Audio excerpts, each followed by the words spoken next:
தேவ ஜனங்கள் நடுவிலே கர்த்தருடைய வசனங்களை செயல்பட ஒட்டாமல் செய்வதற்காக வசனம் கேட்கணும், ஆனா புரியக்கூடாது. வசனம் உங்க காதுல வந்து விழணும், ஆனா நீங்கள் கனி கொடுக்க கூடாது. அப்ப என்ன செய்யணும் அப்படின்னா, உங்களை உலகத்தை நேசிக்க வைத்து விட்டால் போதும்.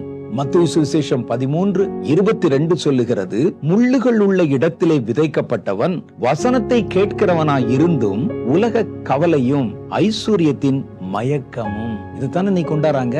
ஐஸ்வர்யத்தை குறித்து ஒரு மயக்கம், ஒரு பெரிய வீட்டை பார்த்தா ஒரு மயக்கம், ஒரு பெரிய வாகனத்தை பார்த்தா ஒரு மயக்கம், ஒருவர் அணிந்திருக்கிற நகைகளை பார்த்தால் ஒரு மயக்கம். சொல்றார் ஆண்டவர், வசனத்தை கேட்டும் உலக கவலையும் ஐஸ்வர்யத்தின் மயக்கமும் வசனத்தை நெருக்கி போடுகிறதுனாலே அவன் பலனற்று போகிறான். அப்ப சாத்தானுக்கு தெரியும், இவன் சர்ச்சுக்கு வரணும், எண்ணிக்கையை காட்டணும், 50,000 60,000 உட்கார்ந்து இருக்கணும், அவன் வசனத்தையும் கேட்கணும், ஆனால் அந்த வசனம் அவனுக்குள்ளே கிரியை செய்யக்கூடாது.